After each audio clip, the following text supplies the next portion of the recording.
بسم اللہ الرحمن الرحیم۔ السلام علیکم۔ میرا نام صبا ہے۔ میرا تعلق معلم جبہ سے ہے۔ میں اپنے والدین کی اکلوتی اولاد ہوں۔ میرے ماں باپ ڈاکٹر تھے اور ان کی یہی خواہش تھی کہ ان کی بیٹی بھی ڈاکٹر ہو۔ میں پڑھنے میں اتنی اچھی نہیں تھی۔ صبح اسکول جانے کے لیے اٹھانا میرے والدین کے لیے ایک الگ محاذ تھا۔ میری مما مجھے کہتی، لوگ کہیں گے لائق والدین کی اولاد نالائق نکلی، تم ہمیں کہیں منہ دکھانے کے لیے بخش دو۔ میں نہیں چاہتی خاندان والے کہیں کہ خود تو ڈاکٹر تھی لیکن بیٹی کو ان پڑھ رکھ لیا۔ میری ماما کی صبح کی روٹین تھی، وہ مجھے جگانے کم اور ڈرانے زیادہ آتی تھیں۔ ماما کا یہی مسئلہ تھا، لوگ کیا کہیں گے، میں کیا چاہتی ہوں، کیا سوچتی ہوں، انہیں اس بات سے کوئی غرض نہیں تھی۔ انہیں گریڈز چاہیے تھے، واہ واہ چاہیے تھی، سارے خاندان میں لوگ کہیں ان کی بیٹی نے کمال کر دیا ٹاپ کر کے۔ ان کی بیٹی کو لوگ کم سمجھیں، یہ مسئلہ تھا ان کے لیے۔ میرا مسئلہ کیا ہے، اس سے انہیں کوئی سروکار نہیں تھا۔ اپنی زندگی اور سوشل لائف میں وہ اتنی مصروف تھیں کہ میں اپنی بات کرنے کے لیے دونوں کا انتظار کرتی رہتی۔ ان کا فرینڈ سرکل اتنا بڑا تھا، انہیں گھر کے لیے فرصت نہیں تھی، نہ میرے لیے وقت تھا۔ انہیں صرف یہ یاد رہتا تھا کہ چھٹی نہ ہو اسکول سے، ٹیسٹ میں نمبر کتنے آئے، فیس پہنچ گئی اسکول۔ لیکن ان میں میری خوشی کہاں تھی؟ وہ کہیں کھو گئی تھی۔ میں ان کے ساتھ لمبی لمبی باتیں کرنا چاہتی تھی، لانگ ڈرائیو پہ جانا چاہتی تھی۔ مجھے ان کے ساتھ بارش میں کاغذ کی کشتیاں بنا کے چلانی تھی، اپنی فرینڈز کے قصے سنانے تھے، ان کے ہاتھ کا کھانا کھانا تھا۔ مجھے یاد نہیں کب میں نے پچھلی بار ان کے ہاتھ کا بنا کچھ کھایا تھا۔ انہیں لگتا تھا میری ضروریات پوری کر کے انہوں نے مجھے ہر خوشی دے دی تھی۔ شہر کی مشہور گائناکالوجسٹ ایک اچھی ماں نہیں تھی۔ اسے پتہ نہیں تھا اس کی بیٹی بڑی ہو رہی ہے، اسے ماں کے ساتھ ساتھ ایک سہیلی کی ضرورت ہے۔ ان کی بیٹی کو ڈر لگتا ہے، خوف آتا ہے، اور ان کے جانے کے بعد وہ انہیں یاد کر کے روتی ہے۔ میری ماں نے مجھے تنہائی دی تھی جس کے سائے میری ذات کو نگل رہے تھے، میری شخصیت کو مسخ کر رہے تھے۔ میرے پاپا کی ایک الگ ہی زندگی تھی۔ ان کے لیے یہ کافی نہیں تھا کہ وہ شہر کے بہت بڑے اور مہنگے ڈاکٹر ہیں۔ انہیں اپنے نام کے آگے لگی ڈگریوں کو بڑھانے کی ضد تھی، اور اسی لیے وہ اکثر ہی ملک سے باہر جاتے، کبھی 6 ماہ بعد لوٹتے، آتے تو یہاں کی مصروفیات میں مصروف ہو جاتے۔ میرے والدین رات دن شہرت اور پیسے کے پیچھے دوڑ رہے تھے۔ میری ایک دوست کے والدین بھی ڈاکٹر تھے، لیکن ان لوگوں کی روٹین تھی، ایک رات کی ڈیوٹی کرے گا اور دوسرا دن کی، دونوں میں سے کوئی ایک بچوں کے ساتھ ہر وقت موجود رہے گا۔ میں انہیں حسرت سے دیکھتی، مجھے رشک آتا ان کی زندگی پر۔ میرا میٹرک کا رزلٹ آیا تو مجھے خود یقین نہیں تھا کہ میں پاس ہو گئی تھی، لیکن میرے والدین کے لیے میرا پاس ہونا کافی نہیں تھا۔ ماما آئیں تو بہت ڈانٹا اور کہا کہ سارا دن تم کارٹون اور موویز دیکھتی ہو، پڑھنے کا پتہ نہیں، تم نے میری کولیگز کے سامنے میری ناک کٹوا دی، کیا کہوں میں ان سے، میری بیٹی بہت مشکل سے پاسنگ مارکس ہی لے سکی ہے۔ دوسرے دن پاپا نے مجھے کہا کہ انہیں تو یقین ہی نہیں تھا کہ پاس ہو جاؤں گی، شکر ہے پاس تو ہو گئی۔ میں سمجھ نہیں پائی میرے والدین مجھے بنانا کیا چاہتے ہیں۔ ایک کو اپنی ناک کی فکر ہے کہ اونچی رہے، اور دوسرے کو یقین ہی نہیں ہے کہ میں پاس ہو گئی تھی۔ میں کمرے میں بہت دیر تک روتی رہی، لیکن میرا آنسو بھی میری طرح ہی بے مول تھے جنہیں کوئی نہیں پہنچتا تھا۔ کالج میں ایڈمیشن ہوا تو لگا زندگی یہی ہے۔ مجھے کالج بہت اچھا لگا تھا، پہلے دن ہی میں نے فرینڈز بنا لی تھی۔ اب یہ تھا کہ جو بات کرنے کو میں ماما کا انتظار کرتی رہتی تھی، وہی باتیں میں اپنی فرینڈ سے شیئر کرنے لگی تھی۔ مجھے بھی ان جیسا ماڈرن بننا پسند تھا۔ میں ان کے ساتھ شاپنگ پہ جاتی، دل کھول کے شاپنگ کرتی۔ میں نے خود کو بہت بدل لیا تھا۔ میں اتنی خوبصورت تھی، اس بات کا اندازہ مجھے میری فرینڈز نے ہی دلایا تھا۔ وہ میری تعریفیں کرتی تھیں، انہیں لگتا تھا مجھے ماڈلنگ یا ایکٹنگ کی طرف جانا چاہیے، لیکن میں نے سوچ لیا تھا کہ مجھے ڈاکٹر ہی بننا ہے۔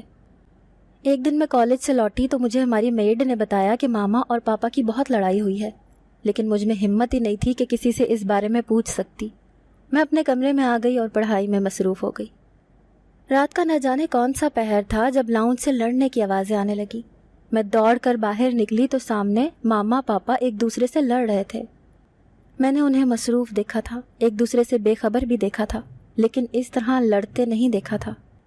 میری ماما کہہ رہی تھی کہ میرے پاپا ورک شاپ کے بہانے اپنی کولیگ ڈاکٹر علینا سے ملنے جاتے ہیں، اور پاپا کہہ رہے تھے کہ وہ اپنی دوستیاں چھپانے کے لیے ان پر یہ الزام لگا رہی ہیں۔ میرے پاپا کو میری ماما کے فرینڈز پر پہلے بھی اعتراض تھا۔ میری ماما انہیں ایک دقیانوسی مرد ہی سمجھتی تھیں، لیکن یہ بات اتنی بڑھ جائے گی یہ نہیں پتا تھا۔ میں نے کمرے کا دروازہ بند کیا اور آ کر اپنی جگہ پر لیٹ گئی، لیکن نیند آنکھوں سے دور تھی۔ مجھے ڈر تھا کہ کہیں میرے والدین اپنی لڑائی میں مجھے ہی نہ بھول جائیں، اور کچھ وہم سچ ہی ہوتے ہیں۔ ماما پاپا کا جھگڑا روز بروز بڑھنے لگا تھا۔ دونوں ایک دوسرے کو قصوروار سمجھتے تھے اور چاہتے تھے ایک دوسرے کو غلط ثابت کر دیں۔ اسی چکر میں دونوں لڑتے ہوئے یہ بھی بھول جاتے کہ ان کی لڑائی کا مجھ پر کیا اثر ہوگا، اور پھر یہ لڑائی بڑھتے بڑھتے انہیں اس موڑ پر لے آئی۔ یہاں دونوں نے ایک دوسرے سے علیحدگی کا فیصلہ کیا، اور اس بار بھی مجھے بھول گئے تھے۔ میری ماما اپنا ضروری سامان لے کر گھر سے چلی گئیں۔ پاپا نے انہیں طلاق دے دی۔ دوسرے دن میری ماں کو یاد آیا کہ وہ مجھے تو بھول ہی گئی ہیں، میں تو اسی گھر میں رہ گئی تھی۔ مجھے کال کی اور کہا کہ میں ان کے پاس آ جاؤں۔ ایڈریس سینڈ کیا۔ میں نے کہا کہ میں آؤں گی، لیکن فی الحال میں یہیں ٹھیک ہوں۔ میں نے فون رکھ دیا۔ مجھے سمجھ نہیں آ رہی تھی دونوں نے اتنا بڑا فیصلہ کرنے سے پہلے اپنی اکلوتی اولاد کا بھی نہیں سوچا تھا۔ وہ دن میرے لیے بہت مشکل تھے۔ پاپا سے سامنا ہوتا تو کہتے، دیکھا تمہاری ماں کیا کر گئی۔ ایک غریب لڑکی تھی، میں نے سارے خاندان کی مرضی کے خلاف شادی کی تھی، اسے اپنے ساتھ پڑھائی کروائی، اسے ڈاکٹر بنایا، اور وہ احسان فراموش مجھے ہی چھوڑ گئی۔ میں نظریں جھکا لیتی جیسے ماما کی بے وفائی کی ذمہ دار میں ہوں۔ وقت بھی درخت پہ بیٹھے پرندوں کی طرح اڑ رہا تھا۔ 6 ماہ ہو گئے تھے ماما پاپا کی علیحدگی کو۔ میں 1-2 بار ماما سے ملنے گئی، لیکن دیکھ کر حیران ہوئی کہ جس شخص کا نام ان کے نام سے جوڑا جا رہا تھا وہ وہیں اسی گھر میں تھا۔ 2 بار میں گئی اور 2 بار ہی اسے وہاں دیکھا، لیکن میرا یہ وہم بھی اس دن دور ہو گیا جب میری ماما کے نکاح کی خبر اخبار کی ہیڈ لائن تھی۔ میری ماما نے اسی شخص کو چن لیا تھا جو ان کی بربادی کا ذمہ دار تھا۔ انہوں نے سچ کر دیا تھا، اگر یہ جھوٹ بھی تھا تو اب سچ لگ رہا تھا۔ میرے پاپا بہت ہنسے خبر پڑھ کے، مجھے دیکھا اور کہا، دیکھا میری بات سچ تھی، یہ عورت بہتر سے بہترین کی تلاش میں تھی۔ میں اپنی ماما سے ملنے گئی تو ان سے گلہ کرنے سے خود کو روک نہیں پائی۔ کہنے لگی کہ ضد میں ہی ہوا ہے سب، تمہارا باپ یہی چاہتا تھا۔ اس نے سوچا گھر سے نکال دے گا، مجھ سے سب کچھ چھینے گا تو میں اکیلی مر جاؤں گی۔ دیکھو آج میرے پاس پہلے سے زیادہ ہے۔ انہوں نے اپنے شاندار بنگلے کو دیکھا، اور میں ان کے چہرے پر ڈھونڈ رہی تھی کہ یہاں پر بدنصیب بیٹی کے مستقبل کی فکر کی کوئی لکیر ہی نہیں تھی۔ اپنی فرینڈ کی سالگرہ تھی، میں نے اس کے لیے گفٹ لیا اور ڈرائیور کے ساتھ اس کے گھر پہنچ گئی۔ اس کا گھر ایسے سجا تھا جیسے کسی کی شادی ہو۔ میں نے مسکرا کر سامنے دیکھا جہاں اس کے والدین، بہن، بھائی اس کے ساتھ کھڑے فیملی فوٹو بنوا رہے تھے۔ میں نے اپنی نامکمل زندگی کی حسرت میں طنزیہ مسکراہٹ کے ساتھ اس مکمل فیملی کو دیکھا۔ مجھے دیکھتے ہی وہ میری طرف بڑھی، میں نے اسے مبارکباد دی۔ وہ مجھے اپنے والدین کے پاس لے گئی۔ مجھے دیکھتے ہی میری فرینڈ کی والدہ مجھ سے میری ماما کے نکاح کا پوچھنے لگی۔ میری فرینڈ کی والدہ اور میری ماں ایک ہی ہسپتال میں کام کرتے تھے۔ وہ اب بتا رہی تھی کہ مجھے تو 1 سال سے پتا تھا تمہاری ماما اس ہارٹ اسپیشلسٹ سے رابطے میں ہے، دونوں کا 1 منٹ مشکل سے گزرتا تھا۔ لیکن بھئی ہمیں کیا ضرورت ہے دوسروں پر بات کرنے کی، جب چاند چڑھتا ہے تو سب کو ہی دکھ جاتا ہے۔ میں نے وہاں سے چلے جانا ہی مناسب سمجھا۔ میں باہر کی جانب تیز تیز قدموں سے چلنے لگی، میں وہاں سے بھاگ جانا چاہتی تھی۔ میری فرینڈ مجھے آوازیں دے رہی تھی لیکن مجھے کچھ سنائی نہیں دے رہا تھا۔ میری آنکھوں کے آگے آنسوؤں کی لہر آ گئی اور میں بری طرح کسی سے ٹکرائی۔ ٹکرانے والے نے مجھے سنبھالا نہ ہوتا تو میں وہیں گر جاتی۔ پاپا نے دوسرے شہر شفٹ ہونے کا سوچ لیا، اسی تیاری میں لگے ہوئے تھے۔ میں چاہتی تھی جاتے جاتے ایک بار ماما سے مل لوں۔ مجھے ان سے پوچھنا تھا کہ کیا یہ فیصلہ کرتے ہوئے انہیں ایک بار بھی میرا خیال نہیں آیا۔ میں لاؤنج میں بیٹھی سوچ رہی تھی جب اپنے پیچھے کسی کی آواز سنی۔ میں نے پیچھے مڑ کر دیکھا تو ایک خوبصورت عورت پاپا کے ساتھ اندر آ رہی تھی، اور انہیں دیکھ کے لگ رہا تھا دونوں میں اچھی خاصی بے تکلفی ہے۔ میں اٹھ کر کھڑی ہو گئی۔ اس عورت نے مجھ سے حال احوال پوچھا اور پاپا سے کہنے لگی، بہت پیاری بیٹی ہے تمہاری، لگتا نہیں تم جیسے سڑیل کی بیٹی ہے۔ پاپا ہنسنے لگے اور میں سوچ رہی تھی کب میں نے انہیں ایسے ہنستے ہوئے دیکھا تھا۔ پاپا اسے گھر دکھا رہے تھے اور پھر مجھے اس وقت شدید حیرت ہوئی جب اس عورت نے کہا کہ ہم یہیں رہیں گے، نہیں جائیں گے شہر چھوڑ کے، بہت پیارا گھر ہے، میں اسی گھر میں رہوں گی تم لوگوں کے ساتھ۔ میں نے اپنے کمرے کی طرف دوڑ لگا دی۔ اس رات میرا تکیہ آنسوؤں سے بھیگتا رہا۔ میرا باپ بھی اپنی نئی زندگی شروع کر رہا تھا اور میں سوچ رہی تھی کہ زمانہ انہی سے پوچھ لے، ان کی جگہ میں کٹہرے میں کیوں کھڑی کر دی جاتی ہوں۔ گھر میں رونق ہو گئی تھی۔ کچھ فیملی کے لوگوں کو پاپا نے نکاح کی تقریب میں بلایا تھا۔ سب لوگ کھانا کھا کے دعائیں دے چکے تھے۔ میں اپنی جگہ پر بیٹھی اس جوڑی کو دیکھ رہی تھی اور سوچ رہی تھی کہ میرے والدین نے مجھے دودھ سے مکھی کی طرح نکال باہر کیا۔ اس دن میں نے بھی اپنی زندگی اپنے مطابق گزارنے کا سوچ لیا۔ میرے فرینڈز بھی بڑھنے لگے اور ان میں سے کچھ تو مجھ پر جان چھڑکتے تھے اور چاہتے تھے میں کہوں اور وہ مجھ پر سب کچھ لٹا دیں، لیکن مجھے نہ دولت کی ضرورت تھی اور نہ ان 3rd کلاس عاشقوں کی ناکام محبت کی۔ میرے لیے رشتوں پر بھروسہ کرنا ممکن نہیں رہا تھا۔ مجھے سب دھوکے باز لگتے تھے، میرے ماں باپ کی طرح دھوکے باز، جو زندگی کے 22 سال ساتھ گزارنے کے بعد بھی ایک دوسرے سے مخلص نہیں تھے۔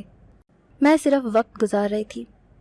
اس دن بھی وہی کال آئی تھی جو اکثر مہینے میں 1 آدھ بار مجھے آنے لگی تھی۔ میں نے ہمیشہ کی طرح وہی سوال کیا تھا، کون ہو تم، میرا نمبر کیسے ملا؟ اور اس نے ہنستے ہوئے وہی کہا تھا، تم تھکتی نہیں ایک ہی سوال کر کر کے؟ میں نے کہا، کیا چاہتے ہو مجھے کال کرنے کا مقصد؟ کوئی مقصد ہے نہ لالچ، میں تو صرف تمہاری خیریت پوچھنا چاہتا ہوں۔ صرف یہ چاہتا ہوں کہ دوسروں پر بھروسہ نہ بھی رہے تو زندگی میں کبھی تم بھروسہ کرو تو مجھے یاد رکھنا۔ میں نے ہنستے ہوئے اسے کہا، یہاں تمہاری دال نہیں گلنے والی، میں پریکٹیکل لڑکی ہوں۔ ٹھیک ہے، فرینڈ سرکل میں لڑکے بھی ہیں، لیکن اپنی حدود کو جانتی ہوں۔ کہنے لگا، حدود کو جانتی ہو تو سوچ کے بتاؤ، اسلام میں مرد سے دوستی کا کہیں حکم ہے؟ کہیں کہا گیا ہے کہ یہ جائز ہے؟ اگر کچھ رشتے اپنی زندگی میں ناکام ہیں، انہوں نے اپنی زندگی شروع کر دی ہے، تم نے اپنا سوچا؟ کیا یہ ان کا حق نہیں تھا؟ تم بچی تو نہیں ہو؟ کیوں خود کو وہ بنا رہی ہو جو تم نہیں ہو؟ یوں دوسروں کے ساتھ گھومنا پھرنا، ان سے بے تکلفی سے باتیں کرنا، نہ صرف ان کم عقلوں کو تمہاری طرف متوجہ کرتا ہے، بلکہ وہ لوگ جو تمہیں میری طرح سمجھدار باحیا سمجھتے ہیں، انہیں بھی شک میں مبتلا کر دے گا۔ مت کرو یہ سب، وہی بن جاؤ جو تم ہو، ایک سلجھی اور سمجھدار لڑکی۔ میں نے کہا، تم مجھے جانتے ہو یہ تو پکی بات ہے، پھر اپنی شناخت کیوں چھپا رہے ہو؟ اور یہ لیکچر مجھے سنانے کا کیا مقصد ہے؟ ٹھیک ہے، اگر یہ ٹھیک نہیں تو میں کسی سے شادی کر لوں گی، لیکن مجھے اپنی ہاؤس جاب مکمل کرنی ہے، اس کے بعد ہی فیصلہ کروں گی۔ اور یہ بھی یاد رکھنا کہ اگر سمجھتے ہو ایسی باتوں سے متاثر ہو کر میں تم پر بھروسہ کروں گی تو یہ بھی نہیں ہوگا۔ اور میں نے فون کاٹ دیا اور اس کا نمبر بلاک کر دیا۔ مجھے ایسے شخص سے بات نہیں کرنی تھی جو میرا آئینہ بن رہا تھا۔ میں بہت گوری چٹی اور خوبصورت تھی اور پڑھی لکھی بھی، یہ سارے خاندان میں مشہور تھا، لیکن خاندان کے کسی لڑکے کو میں اس قابل نہیں سمجھتی تھی کہ شادی کروں۔ ہاؤس جاب کے بعد میں اس بارے میں سوچ رہی تھی۔ میرے گھر پر ہر وقت لڑکوں کی لائن لگی ہوتی۔ میں سوچ رہی تھی کسی ایک فرینڈ سے ہی رشتہ جوڑ لیتی ہوں، وہ مجھے سمجھتا تو ہوگا، لیکن پھر مجھے لگتا تھا کہ سمجھنا بھی بہت بڑی غلطی ہے۔ سمجھنا ہوتا تو 22 سال بعد میرے والدین الگ نہ ہوتے۔ میرے پاپا میرے لیے رشتہ ڈھونڈ رہے تھے۔ میری سوتیلی ماں اپنے بھائی کے بیٹے کے لیے کئی بار کہہ چکی تھی، لیکن مجھے اس میں کوئی دلچسپی نہیں تھی۔ جب ماما کی طرف جاتی تو وہ مجھے اپنے بھانجے کا کہتی۔ میں تھک چکی تھی باتیں سن سن کے، اور پھر میرے لیے یہی ایک فیصلہ میرے ماں باپ نے ساتھ کیا، اور حیرت تھی، یہاں میں چاہتی تھی دونوں میرے لیے فیصلہ نہ لیں، وہیں میری ماں نے یہ فیصلہ میرے باپ پر چھوڑ دیا، اور میری سوتیلی ماں خوش ہو گئی۔ میری شادی ایک کالے اور جاہل آدمی سے کرتی جسے دیکھ کر مجھے گھن آتی تھی۔ اس کے گھر میں آتے ہی میں نے اپنا کمرہ الگ کر لیا، مجھے اس میں کوئی دلچسپی نہیں تھی۔ وہ بھی مجھے یہاں لا کے بھول چکا تھا، وہ بھی شاید ایسی شادی نہیں چاہتا تھا۔ میں بہت دکھی تھی، مجھے اس سے نفرت تھی، میں اسے اپنے قریب بھی نہ آنے دیتی۔ میں نے خود کو بے حد مصروف کر لیا۔ ہسپتال میں میری ملاقات اس ڈاکٹر سے ہوئی جو میری طرح ہی خوبصورت تھا۔ اس کا اخلاق اور کردار بھی بڑی وجہ تھے کہ میں اس سے متاثر ہو گئی۔ مجھے لگتا تھا میں اس کے بغیر رہ نہیں سکوں گی۔ مجھے اپنے ساتھی ڈاکٹر سے محبت ہو گئی۔ وہ مجھے سراہتا، میری تعریفیں کرتا، میرے لیے روز پھول لے کے آتا۔ سارے ہسپتال میں یہ بات مشہور ہو گئی تھی، وہ سب کے سامنے ہی مجھ سے محبت کا اظہار کر چکا تھا۔ مجھے اس پہ بھروسہ تھا۔ میں نے اسے کہا کہ ہم دونوں شادی کر لیتے ہیں، میں اپنے شوہر کو چھوڑ دیتی ہوں، ویسے بھی میرا اس سے کوئی تعلق نہیں ہے، میں اب اسے مزید برداشت نہیں کر سکتی۔ لیکن اس نے ایسی شرط رکھی کہ میں پریشان ہو گئی۔ وہ بولا کہ میں بانجھ ہوں تو تم اپنے پہلے شوہر سے اولاد لاؤ۔ مجبوراً میں مان گئی، لیکن ایک ایسے انسان کو برداشت کرنا بہت مشکل تھا جس کی میں صورت بھی نہیں دیکھنا چاہتی تھی۔ میں نے اپنے شوہر کے ساتھ اپنے تعلقات ٹھیک کر لیے۔ وہ بہت خوش تھا، مجھے شاپنگ کرواتا، ہم اکٹھے باہر جاتے۔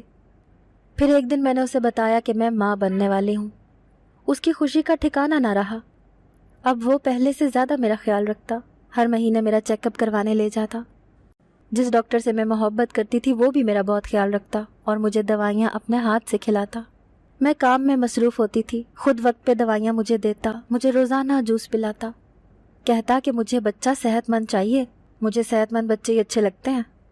میں بہت خوش تھی، ایسے میں وہ میرے ساتھ تھا، مجھے اکیلا نہیں چھوڑا تھا، جبکہ میری ماں مجھے تنہا کر چکی تھی۔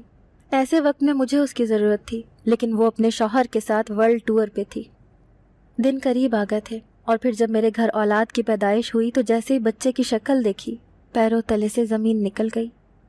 اسی لمحے میرا شوہر کمرے میں آیا تو قیامت ٹوٹ پڑی، کیونکہ وہ ڈاکٹر اور میرا شوہر دونوں ساتھ تھے اور کھڑے مسکرا رہے تھے۔ میں نے بے یقینی سے دیکھا، مجھے اپنی آنکھوں پہ یقین نہیں آ رہا تھا۔ میرا شوہر پاس پڑی کرسی پہ بیٹھ گیا اور سگریٹ جلا لی، اور وہی ڈاکٹر جو مجھ سے محبت کا دعوے دار تھا میرے پاس آیا اور بچہ مجھ سے لیا اور بولا، باس بچہ تو آخری سانسوں پہ ہے، ہم نے تو یہ نہیں چاہتا، ہمیں تو ایسا بچہ چاہیے تھا جو خوبصورت ہونے کے ساتھ ساتھ صحت مند بھی ہو، تاکہ اس پہ تجربہ کر کے ہم اس دنیا کے مشہور سائنسدان بن سکے۔ میں حیرت سے ان دونوں درندوں کو دیکھ رہی تھی جو بچے کے بازو سے انجیکشن کے ذریعے خون کا سیمپل لے رہا تھا۔ میں نے کہا، تم دونوں درندے ہو، اللہ کا عذاب ہو تم لوگوں پہ، تم لوگ مسیحائی کے پردے میں کسائی ہو، میں تم دونوں کو معاف نہیں کروں گی۔ میں نے اپنے شوہر کا گریبان پکڑ لیا اور کہا کہ چلو، وہ تو غیر تھا، تم اپنے بچے کے ساتھ ایسا کیسے کر سکتے ہو؟ اس نے جھٹکے سے اپنا گریبان چھڑوایا اور بولا، کیسی بیوی کیسا بچہ، مجھے نفرت ہے ان رشتوں سے، اور رحم کیسا، تمہاری سوتیلی ماں نے اس کی ٹھیک ٹھاک قیمت وصول کی ہے ہم سے۔ میں وہاں سے بھاگنا چاہتی تھی، مجھے لوگوں کو بتانا تھا کہ یہ ہسپتال نہیں ہے، قبرستان ہے، یہاں لوگوں کی زندگیوں کے سودے ہوتے ہیں۔ اسی وقت بچے کے رونے کی آواز آئی، میں اس معصوم کو گود میں لینا چاہتی تھی۔ مجھے شرم بھی آ رہی تھی، میں بھی تو اپنے رشتے میں مخلص نہیں رہی تھی، اپنی محبت کی قیمت میں اپنا ہی بچہ دینے والی تھی۔ بچہ کچھ دیر رونے کے بعد ہمیشہ کے لیے خاموش ہو گیا، میری زندگی کی طرح میری گود بھی اجڑ گئی تھی۔ میں وہاں سے بھاگ جانا چاہتی تھی، لیکن ان لوگوں نے مجھے خفیہ جگہ پر قید کر دیا۔ مجھے یہاں 6 مہینے ہو گئے تھے۔ سورج کی روشنی مجھ پہ حرام تھی، مجھے عجیب دوائیں دی جاتی جن کے زیر اثر میں دیر تک سوئی رہتی۔ وہ درندے پھر نظر نہیں آئے تھے، ان کی جگہ ایک بڑھیا تھی جو مجھے کھانا دینے آتی تھی، لیکن میں اس قدر لاغر ہو چکی تھی، مجھ میں ہمت نہیں تھی کہ میں اسے دھکا دوں یا لڑکے جیسے بھی ہو یہاں سے نکل جاؤں۔ میرے ہاتھ پیر دن بدن لاغر ہوتے گئے تھے، میرے ہاتھ پہ اتنی جھریاں تھیں کہ مجھے لگتا میں 50-60 سال کی کوئی بوڑھی عورت ہوں۔ ایک دن وہ دونوں درندے آئے، میرا چیک اپ کیا اور کہنے لگے، ابھی نہیں، ابھی وہ علامات ظاہر نہیں ہو رہی جو وائرس تیار کرنے کے لیے ہمیں درکار ہیں، اس پر مزید تجربات کرنے پڑیں گے۔ میں غنودگی میں تھی جب آخری بات سنی، باس لگتا ہے زیادہ دیر زندہ رہے گی نہیں۔ میں اس قید میں یہ بات اچھی طرح سمجھ گئی تھی کہ جب ہم ڈاکٹر کہتے ہیں مریض سے کہ بس دوا کی نہیں دعا کی ضرورت ہے، ہم کچھ نہیں کر سکتے، تو کیسے مرنے والا اپنی آخری سانسیں گنتا ہوگا؟ میں بھی یہاں رہ کر اپنی آخری سانسیں گن رہی تھی۔ موت کی تمنا حرام ہے، لیکن یہ جانتے ہوئے بھی موت کی دعائیں کر رہی تھی۔ یہ زندگی موت سے بدتر تھی۔ مٹی سے اٹا میرا جسم، میرے ارد گرد رکھے گئے وہ عجیب کیمیکلز جن کو ایک خاص وقت میں میرے کمرے میں رکھتے تھے، جن تک میں پاؤں میں زنجیر کی وجہ سے پہنچ نہیں پاتی تھی، کئی دن کی کوششوں کا نتیجہ تھا۔ میری ٹانگ پر زنجیر لگ لگ کے زخم ہو چکا تھا۔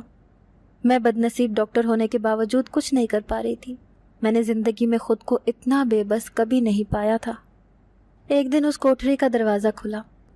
بہت دنوں بعد سورج کی چند کرنیں اندر آئیں جن کی روشنی سے میری آنکھیں چندیا گئیں۔ ان آنکھوں کو روشنی کی عادت نہیں رہی تھی۔ میں نے دیکھا وہ ایک لڑکے کو وہاں پھینک گئے جو نیم بے ہوش تھا یا پھر شاید مر چکا تھا۔ بہت دیر تک اس میں جنبش نہیں ہوئی تھی، میں یہی سمجھی کوئی مردہ ہی ہے۔ پھر وہی بڑھیا آئی، مجھے انجیکشن دیا اور چلی گئی۔ میں پھر سے غنودگی میں چلی گئی۔ پتہ نہیں کیا وقت تھا اور کتنے وقت سے میں بے ہوش رہی تھی۔ جب آنکھ کھلی تو دیکھا کمرے کے دوسرے کونے میں وہی کل والا لڑکا زنجیر سے بندھا تھا۔ اس کی گردن ایک طرف کو لٹک رہی تھی، لگتا تھا اسے بہت مارا گیا ہے۔ دکھنے میں وہ ایک خوش شکل اور کسی اچھے گھرانے کا لگ رہا تھا۔ اس کے کپڑے اور جوتے اس بات کی تصدیق تھے، یقیناً امیر آدمی تھا۔ میں نے سوچا ضرور اسے اغوا کر کے لائے تھے یا پھر یہ بھی کوئی ان کے خطرناک مشن کا حصہ تھا۔ بڑھیا کھانا دے گئی تھی، میں نے کھانا پرے دھکیل دیا، مجھے اب زندہ نہیں رہنا تھا۔ اسی لیے 2 دن سے بھوک کے بعد بھی مجھے کھانا نہیں کھانا تھا. مجھے لگتا تھا بھوک ہی واحد حل ہے زندگی سے چھٹکارے کا. اسی وقت میں نے دیکھا وہی لڑکا اب ہوش میں آ رہا تھا. اس نے آنکھیں کھولی اور ارد گرد دیکھا اور بولا میں کہاں ہوں؟ اور اچانک مجھ پر نظر پڑی تو چونک گیا. مجھے لگا اس کا چونکنا بنتا بھی تھا. مجھے دیکھ کے تو کوئی بھی ڈر جاتا. میری حالت ایسی ہو گئی تھی, مجھے خود سے گھن آتی تھی. میں نے کہا تم کون ہو, یہاں کیسے آئے؟ اس نے میری طرف دیکھا. میں نے محسوس کیا جیسے وہ رو رہا ہے.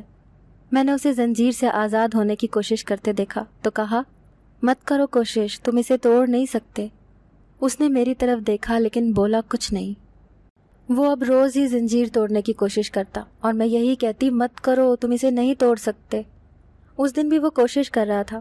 میں نے کہا تم تھکتے نہیں یہ کوشش کر کر کے؟ وہ میری طرف دیکھا اور بولا تم تھکتی نہیں روز ہی ایک بات کر کر کے. پچھلے 5 دنوں میں یہ پہلی بات تھی جو اس نے کی تھی. میں بولتی رہتی اور وہ خاموشی سے سنتا رہتا, لیکن آج اس کے جواب نے میرے دماغ کے پردے پر کسی کی یاد کو لہرایا تھا. مجھے کسی کا لہجہ یاد آیا اور بے مقصد ہی کسی کا میری خیریت پوچھنا یاد آیا. میری آنکھیں بھیگ گئی لیکن ہونٹوں پہ کسی کی یاد نے مسکراہٹ بکھیر دی. میں نے دیکھا وہ اب بھی زنجیر توڑنے کی کوشش کر رہا تھا. مجھے اپنی طرف متوجہ پایا تو کہنے لگا ہم سوچ لیں کہ کچھ ممکن نہیں تو پھر ہمت ہار دیتے ہیں, جینے کی امید توڑ دیتے ہیں. ہمت ہوگی تو ہی امید ہوگی. میں نے کہا زندگی کی ضرورت اور چاہت کسے ہے, مجھے تو جینا نہیں ہے. کہنے لگا تو خود مرو نا, مجھے بھی کہو کہ یہیں مر جاؤ ان دواؤں کی بو سے. میں نے حیرت سے اسے دیکھا جو اس مشکل میں بھی اتنا پر امید تھا. کہنے لگا کچھ نہیں کر سکتی تو بڈھی روح میرا سہارا بن جاؤ. تم نے تو شاید یہیں مرنا ہے, لیکن مجھے تو کہو کہ تم جہاں سے نکل سکتے ہو نکل جاؤ. ضروری نہیں کہ خود ڈوبیں تو دوسروں کو بھی ڈوبنے کا مشورہ دیں. وہ باتیں کر رہا تھا اور مجھے 2 سال پہلے کا وہ شخص یاد آ رہا تھا جس نے مجھے کہا تھا کہ کیوں وہ بن رہی ہو جو تم ہو نہیں. میں نے دیکھا اس نے زنجیر پتہ نہیں کیسے توڑ لی تھی اور اب اس کمرے سے نکلنے کا راستہ ڈھونڈ رہا تھا. تبھی کمرے کے پاس کسی کے پیروں کی آواز آئی. وہ لڑکا اپنی جگہ پر لیٹ گیا اور ایسے ہو گیا جیسے بے ہوش ہے. آنے والے وہی 2 درندے تھے, میرا شوہر اور وہی خبیث شخص جسے مجھ سے محبت کا دعویٰ تھا. میں نے دکھ سے دونوں کو دیکھا جو میری طرف متوجہ تھے اور شاید اس لڑکے کو بے ہوش سمجھ کے اس کی طرف دھیان نہیں دیا. لیکن میں اس وقت حیران رہ گئی جب پتہ نہیں کیسے اس لڑکے نے ان دونوں پر حملہ کر دیا. دونوں کو مار مار کے ادموا کر دیا اور دروازہ اندر سے بند کر لیا. وہ دونوں درد سے کراہ رہے تھے. اس لڑکے نے ان کی جیب سے موبائل نکال لیے اور فون سے کسی کو کال کی. میں سب حیرانی سے دیکھ رہی تھی. تھوڑی دیر بعد وہاں پولیس آ گئی جو ان بے ہوش پڑے درندوں کو گاڑی میں ڈال کے لے گئی. اب وہ کہہ رہا تھا ڈاکٹر سمینہ کے گھر اور ہسپتال کو سیل کر دو, اسے بھی حراست میں لے لو. میں اپنی سوتیلی ماں کا نام سن کے حیران ہو گئی. وہ مجھے وہاں سے نکال لایا تھا. میں نے پتہ نہیں کتنے مہینوں بعد سورج کی روشنی دیکھی تھی. مجھے ہاسپٹل میں داخل کروا دیا گیا. یہاں میرا علاج ہو رہا تھا. وہ دونوں لوگوں کے لیے خطرناک دوائیں بناتے تھے جن کے تجربے لوگوں پہ اور بچوں پہ کرتے تھے. اسی وقت ہی وہ لڑکا اندر داخل ہوا جس کے پیچھے آتی اپنی ماں کو دیکھ کے میں حیران رہ گئی. میری ماں نے مجھے گلے سے لگایا. بہت دیر تک ہم روتی رہیں. میری ماں نے کہا یہ میرا بھانجا اور تمہارا کزن ہے جو تمہیں فون کیا کرتا تھا. اسے میں نے ہی کہا تھا کہ تمہارا خیال رکھے, اور اتفاق سے جب تم غائب ہو گئیں اور تمہارے شوہر نے کہا کہ تم گھر سے بھاگ گئی ہو, انہی دنوں ریحان کو تمہارے شوہر کے خلاف کچھ ثبوت ملے. یہ ڈاکٹری کی آڑ میں لوگوں کی زندگیوں سے کھیلتے ہیں, اور تمہاری دوسری ماں بھی ان کے ساتھ ملی ہوئی تھی. روحان نے پتہ لگایا اور جان بوجھ کر ان لوگوں کے ہاتھوں میں خود کو دیا تاکہ تم تک پہنچ سکے. میں نے دور کھڑے اس آفیسر کو دیکھا اور سوچا ساری دنیا ایک سی نہیں ہوتی. روحان روز میرے لیے پھول لے کے آتا, میرا خیال رکھتا. ایک دن میں نے کہا تم تھکتے نہیں روز کی اس ڈیوٹی سے؟ کہنے لگا اگر ذمہ داری محبت سے نبھائی جائے تو تھکاتی نہیں ہے. میں نے کہا کیا دیا تمہیں اس محبت نے؟ کہنے لگا کچھ حاصل کے حصول میں محبت نہیں ہوتی, محبت شرطوں پہ ہوتی تو کہتا تم آئندہ سوال مت کرنا, بہت بولتی ہو. میں اور روحان باہر سیٹل ہو گئے. وہ سائبر ڈپارٹمنٹ سے تھا. اس کے کام کی نوعیت کچھ ایسی تھی. زندگی کے گزرنے والے دن بہت تکلیف دہ تھے, لیکن اس شخص کا ساتھ میرے ہر مرض کی دوا ہے. اور مجھے آج بھی یاد ہے اپنی فرینڈ کے گھر سے روتے ہوئے نکل رہی تھی, کسی سے ٹکرائی تھی اور اس نے مجھے گرنے سے بچایا تھا. وہ روحان ہی تھا. کچھ لمحے ہمیں اپنی گرفت میں لے لیتے ہیں جن کی قید سے ہم نکل ہی نہیں پاتے. روحان کی مجھ سے محبت بھی اسی لمحے کی ڈور سے بندھی تھی اور میں اس لمحے پر اللہ کا شکر کرتی ہوں۔